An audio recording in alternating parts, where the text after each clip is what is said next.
Слава рідним! Слава Україні Русі! Героям слава! Слава роду! Слава! Ну, вітаю вас усіх, дорогі мої родичі, браті і сестри, рідні, близькі, учні, зі святом Велеса. Ось і масляний тиждень, Масниця завершилася, і ось маємо свято Велеса. Велесицю. Хто такий Бог Велес? Велес. Велес. Кожне ім'я – це ціла система звуків. І кожен звук має свою енергію, свою вібрацію, свою силу. І відкриває, скажімо так, портал у незвідане. Що ж нам відкриває Велес? Велес. Велес.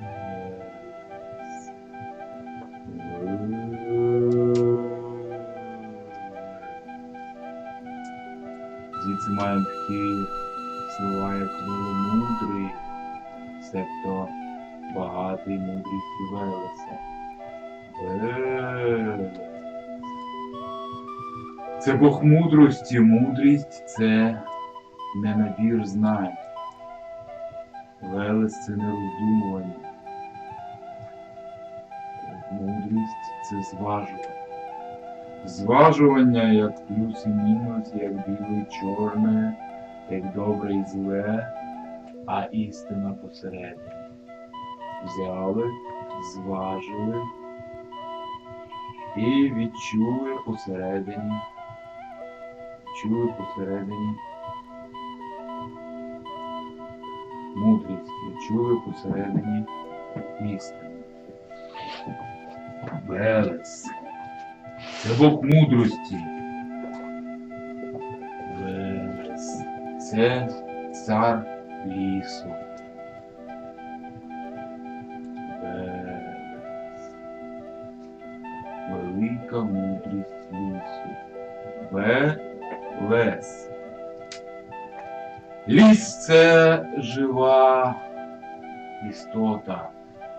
Це як живий інтернет, де кожне дерево – це як антенна, яке відкриває, знову ж таки, доступ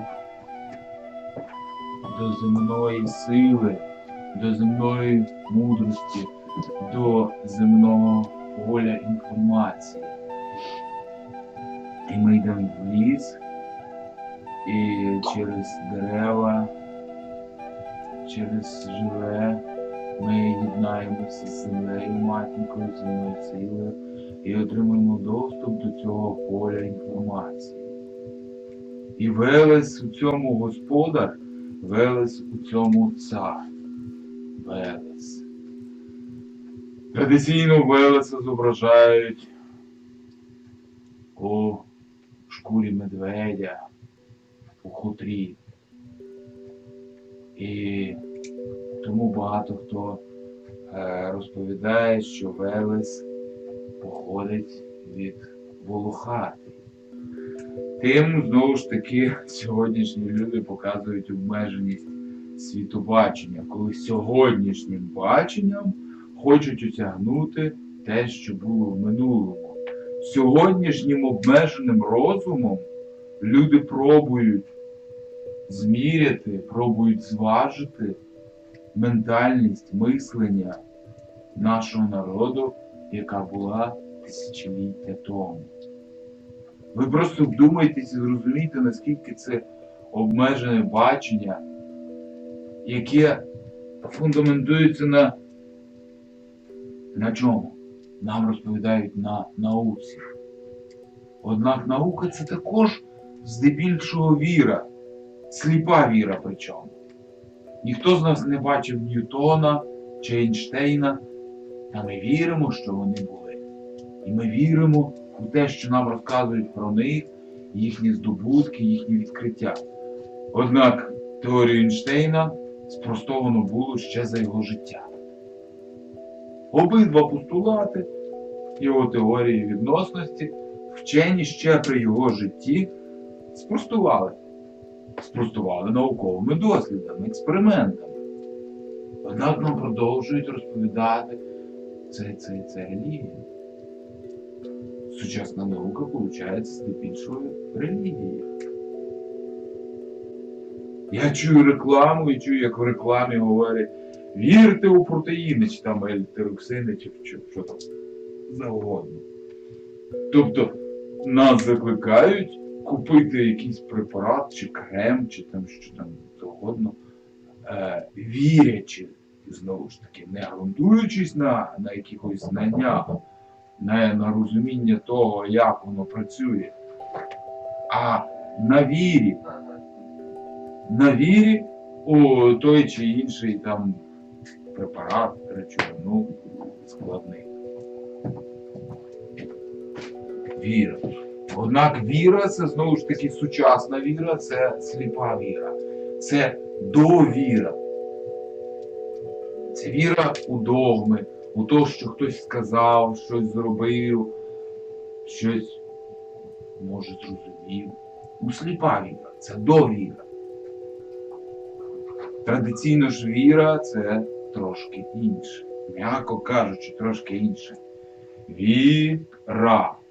Це віра. Це відання ра. Ра — це Божа сила, Божий Дух, Святий Дух. Це та життєдайна сила, яка лине до нас з центру всесвіття через тисячі, мільярди зір, центрів галактик, доходить до нашої галактики, яку звемо молочний шлях. Кажемо, що це корова за муть молоко розлила. Так? І сьогоднішня людина чує у цьому казку, чує у цьому міф. І думає, що це вигадано. Однак, якщо ми своєю думкою погрузимося в ті древні слова, то ми відчуємо зовсім інше. І ми можемо відчути і відкрити для себе це древнє знання. Точно так само, як сьогодні розказують і кажуть слово галактика, кажуть слово планета, гравітація, так? То в минулому оперували іншими словами. По-іншому це все називали.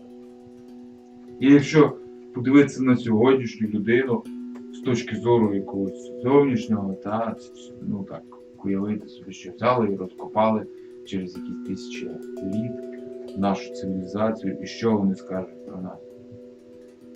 Що було у них багато богів, і було багато храмів, і вони називали це храмами науки, і називали це храм хімії, це храм фізики, і стояли жреці біля дошки, і малювали мантри, і оце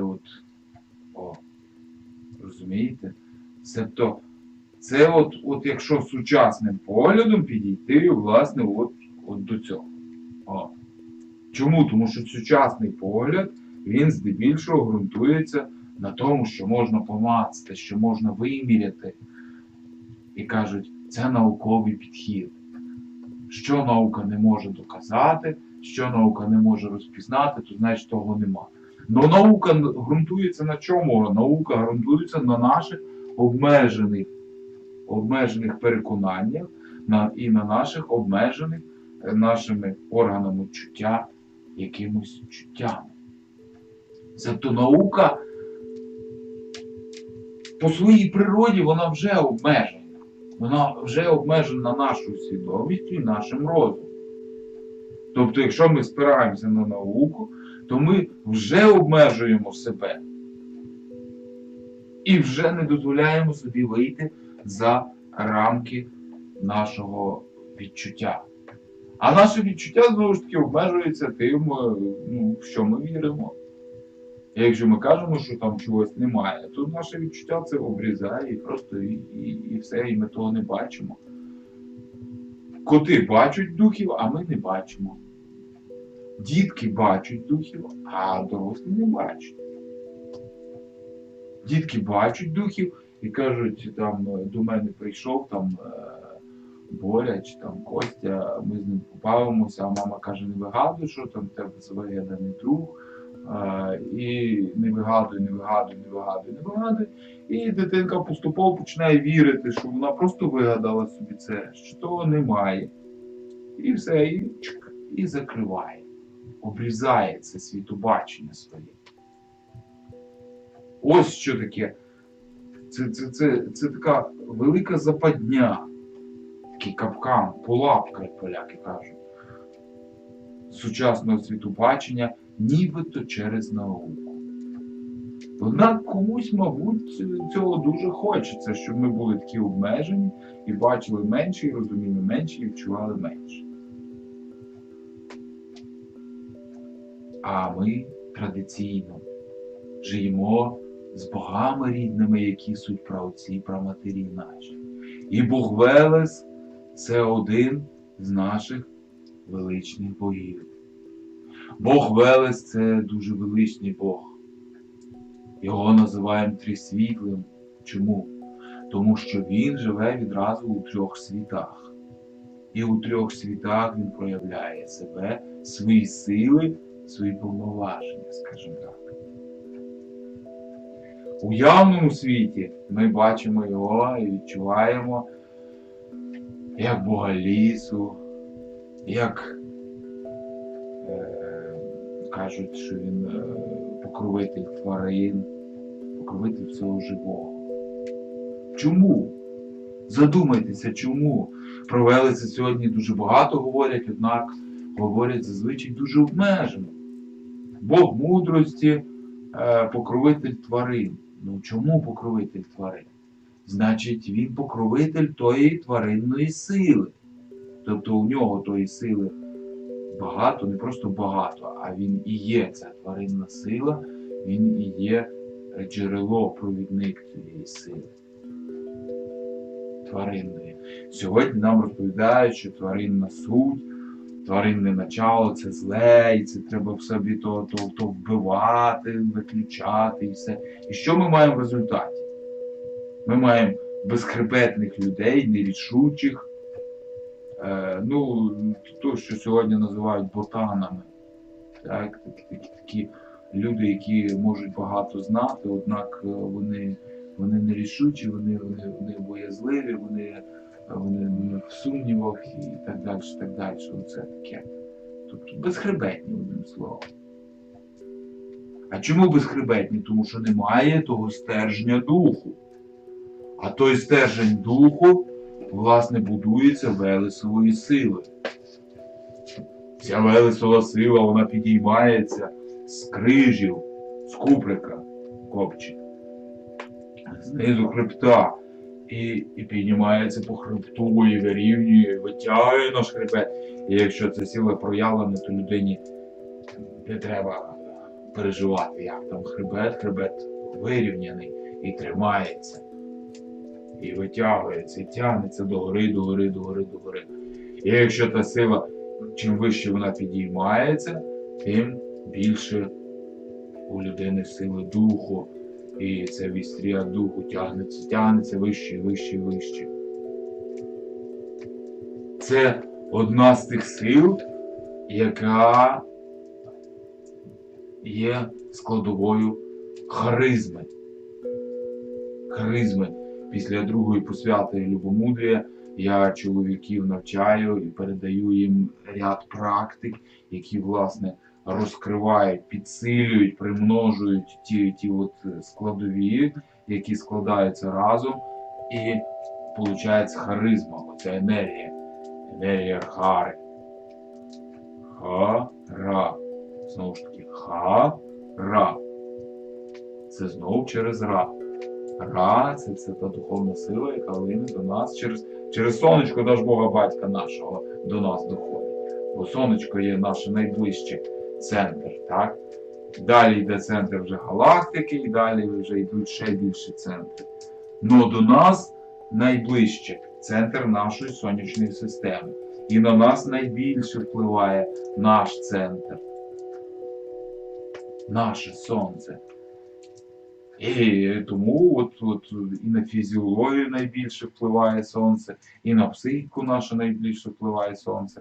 І тому, власне, в першу чергу через сонце ми отримуємо той дух Божий. Ра. Звідси слово радість. Це коли достатньо ра. Ми відчуваємо радість. Це стан, це емоція, коли тої енергії в нас багато. Ра достатньо. Ра дость. Радість. І ось Велес. Велес проявляється у 3 світах. У явному він проявляється відповідно тою тваринною сутністю, тою тваринною силою, яка, якщо вона проявлена, вона є силою нашого духу, вістрієм нашого духу. І тоді, якщо ми вміємо з нею гармонійно взаємодіяти, ми врівноважені, ми мудрі тоді. І тоді, власне, ми перебуваємо в силі Велеса. Ми мудрі, ми врівноважені, так? Ми сильні. Ось. Це от прояв сили Велеса в яві. І тому кажуть, як проявляється мудрість. Мудрість проявляється правильними, зваженими рішеннями. Ну і, відповідно, ті зважені правильні рішення приводять нас до успіху, до благополуччя в сім'ї, в здоров'ї, в роботі, до досягнень інтелектуальних, духовних, фізичних. Так? Відповідно, ми тоді живемо і в матеріальному благополуччі. І тому Бог Велес говориться, що це Бог мудрості, Бог багатства. Бог багатства, Бог мистецтв, бо знову ж таки треба мати ту силу проявлену, щоб і в мистецтві себе проявляти. В творенні, в творчості, так? Ось. Це Бог мудрості, це Бог багатства, це Бог торгівлі, знову ж таки. Зважування, так? Мудрий підхід. Ось, це усе Бог Велес. Однак це Бог Велес в явному світі. А ще є Бог Велес, як він проявляється в правному світі і в навному світі. Про навний світ навний світ і Велеса ми говоримо постійно. І постійно з цим взаємодіємо. І постійно, власне, через це ми взаємодіємо з нашими предками. Навний світ. Світ нави. Світ непроявленого. Там перебувають наші предки. Ті, що пішли вже зі світу явного, пішли з життя в світі явному. Так? Хто жив праведно, йшов своїм шляхом, виконував своє покликання, творив добро на цій землі, той іде або в світ нави світлої, або взагалі переходить ще на вищі щаблі еволюції і йде вже до вирію світлого, до світу прави, до правних світів. А хто, які там кривди такі сильні там натворив, щось таке сильне в житті в своєму вчворив, то відповідно попадає у світ темної нави. І в темній наві вже туди його затягують його ж власні вчинки, його власні поступки, енергія його власних думок і поступків, як ті гирі на ногах тягнуть його вниз і вниз до нави, туди темної. І, власне, звітом тоді вже треба ту душу витягувати, вже і дуже важко звітом самостійно витягнутися. І ми проводимо певні обряди на осінні діди, на весінні діди, щоб допомогти тим душам. І отам в світі нави, як темної, так і світлої нави, там, власне, Велес, знову ж таки, цар. цар світу нагного. І говориться про підземне сонце. Підземне сонце, яке світ Нави осяє, чорне сонце. І є символ, відповідно, цього чорного сонця. І цей символ, він дуже потужний, дуже магічний і дуже важливий, особливо сьогодні. Бо він відкриває портал. І через той портал ми, знову ж таки, ми можемо зцілювати своїх предків, зцілювати свої роди. І одночасно з тим ми через цей портал ми можемо доступитися до любої точки Всесвіту, простору. І це дуже потужний символ, такий сакральний. Через нього ми можемо ходити по світах. Ось. Чому він дуже важливий сьогодні? Тому що він, власне, підіймає силу народу, зцілює наші роди, зцілює наш народ. А війна це дуже такий болісний інструмент, дуже важкий інструмент. Однак цей інструмент дуже швидко, знову ж таки, очищує карму народу. І якщо ми усвідомлено підходимо до цього, то ми отримуємо можливість дуже швидко переродитися, очиститися і переродитися. І якщо б ми це зробили раніше, як говорилося, власне, в древньому пророцтві Луківському, древнє Луківське пророцтво говорить, що пройде 1000 літ і повернуться нащадки наші. Так говорили волхви, оце коли християнство, чужовір'я, коли йшло на наші землі. Тому що ми розуміємо, що християнство і наука Христа – це дві різні речі. Ісус Христос ніс частину нашого ведичного вчення, ніс знання про любов. І якщо ми відаємо любомудріє, ми відаємо ті наші прадавні знання, практики, любові і кохання, то ці слова Ісуса Христа для нас сяють, кожне слово сяє силою, сяє мудрістю. А якщо не відаємо, то це пусті слова, ми слухаємо і ми їх ніби чуємо, а не чуємо. Ось. І от коли говориться про любов, так, це основоположна сила, це фундаментальна сила. А як до неї доступитися? Говориться, живіть в любові, живіть. А як це жити в любові? Після посвяти в любомудрія ви отримуєте конкретні інструменти. Раніше це передавалося із уст в уста, тільки із уст в уста. Передавалося після посвяти, вчилися, і людина це використовувала в своєму житті. Зараз я це описав в своїх книгах, і ви можете вже до цього долучитися, вже використовувати ці інструменти в своєму житті. А тоді, коли вже відчуєте, що ви готові до більшого, ви приходите і кажете, так, дякую, я хочу далі вчитися, я хочу посвяту, я хочу відкривати в собі ці сили і так далі. Ось. І один з тих інструментів, це інструменти, власне, кон і карт.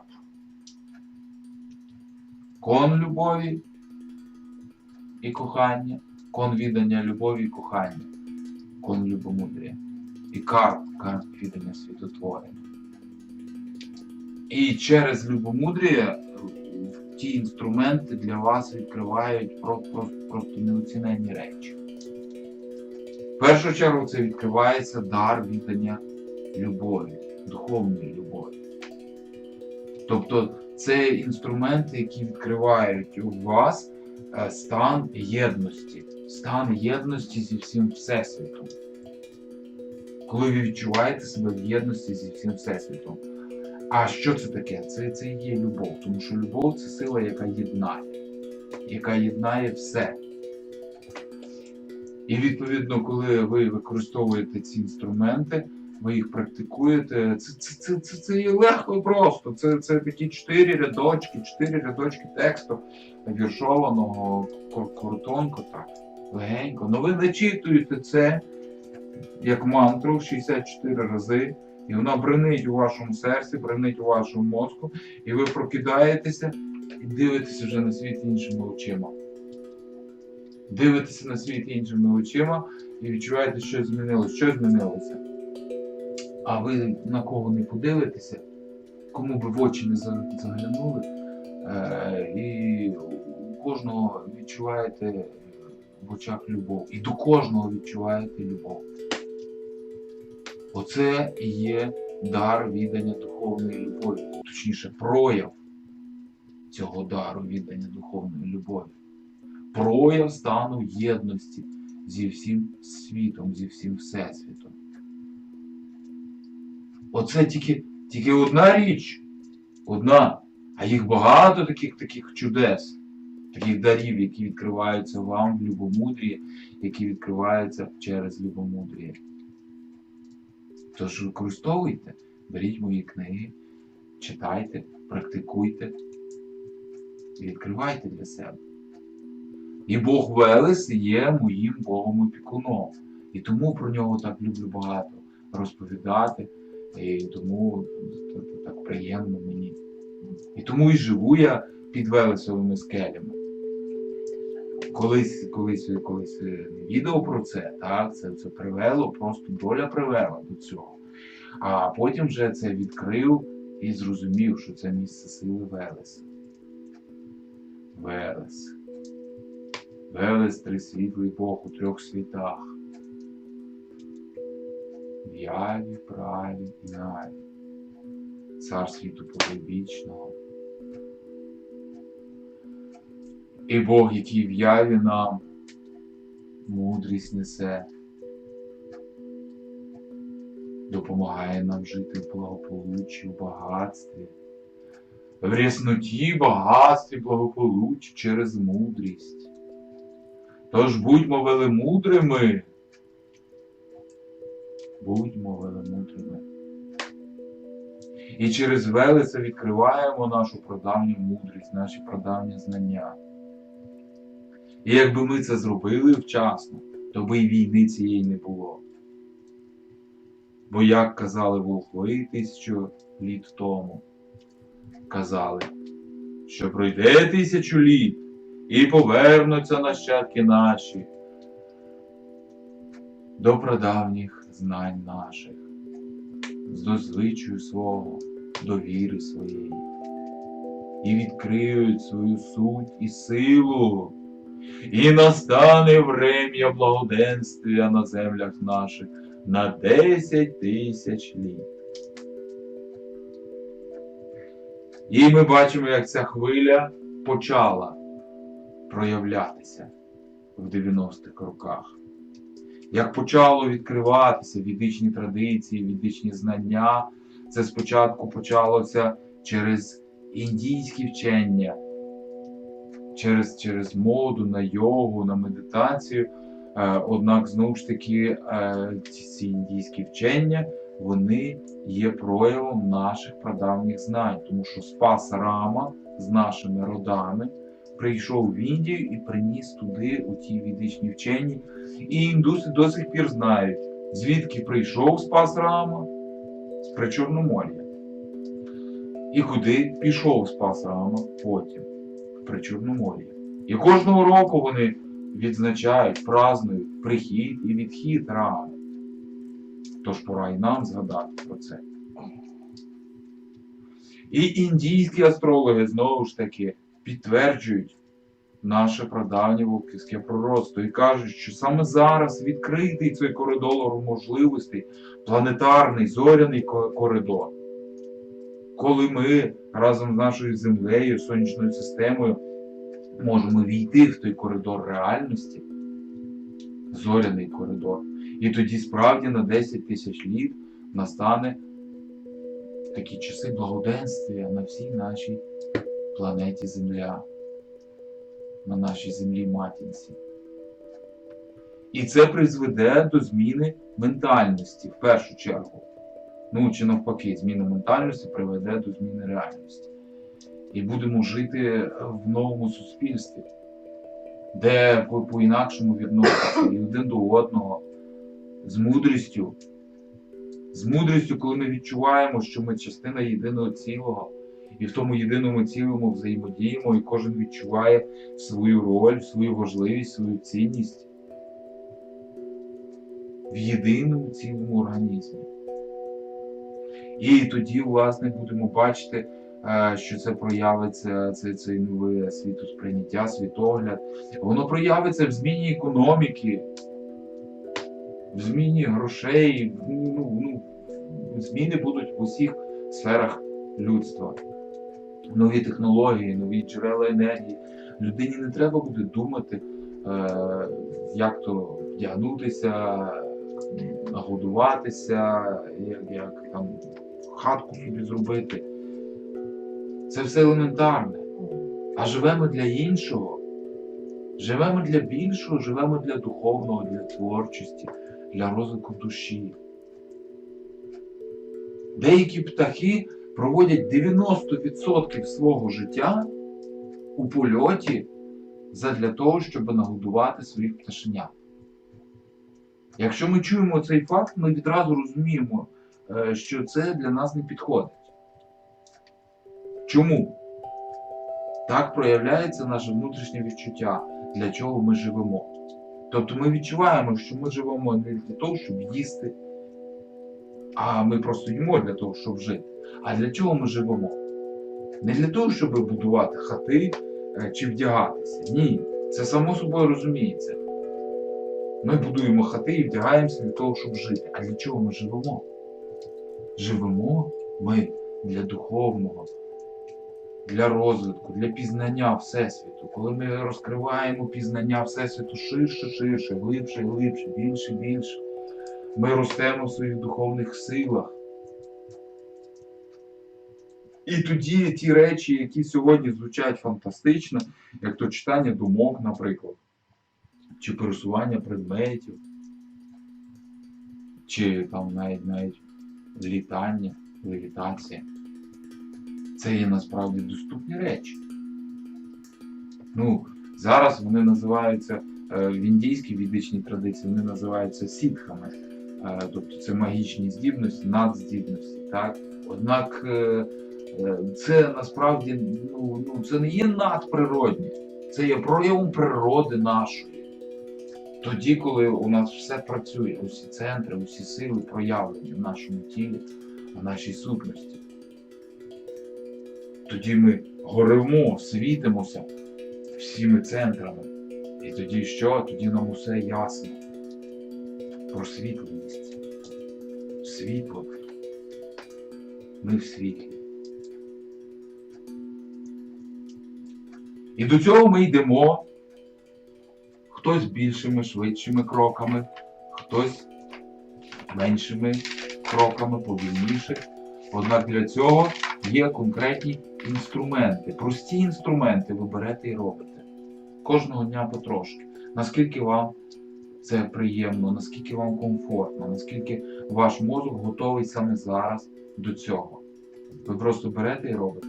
Сьогодні хвильку, завтра 2 хвилинки, післязавтра 3 хвилинки. І так поступово розкриваєте в собі нові сили, нові можливості, нові мудрості. І для цього є, власне, оці інструменти любомудрія, які я даю в своїх книгах, в своїх тренінгах, в своїх відео. Беріть, використовуйте. І разом ми відродимо наші прадавні знання, нашу прадавню силу і славу нашого народу. І тоді наш народ засяє і буде провідником, лідером, наставником для всього людства, прикладом для всього людства. І тоді все людство зміниться і переродиться. І настане время благоденствия на землі матінці. Да буде так, і так буде. Слава Велесу! Слава рідним богам! Навіки слава! Слава!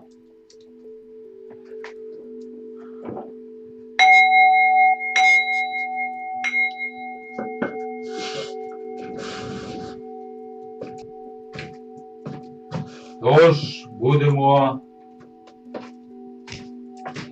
Свято Велеса святкувати. Сили Велесові на себе стяжати. Аби мудрістю Велесовою жити. Процвітання і благополуччя радіти.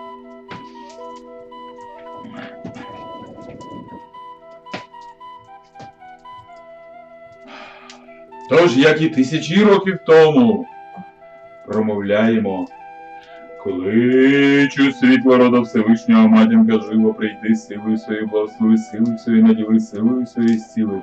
Жива, матінка, силою твоєю наповняємося, святістю твоєю благословляємося. І повсякчас тебе славимо ми, тож прийди і будь з нами. На добро і щастя роду земного, слава живі матінці, слава. Слава Отця нашого Велеса Батька, який мудрістю роди слов'янські примножує, душі наші врівноважує. Батько наш Велесе, кличемо тебе мудрістю предвічною рівновагою душ наших.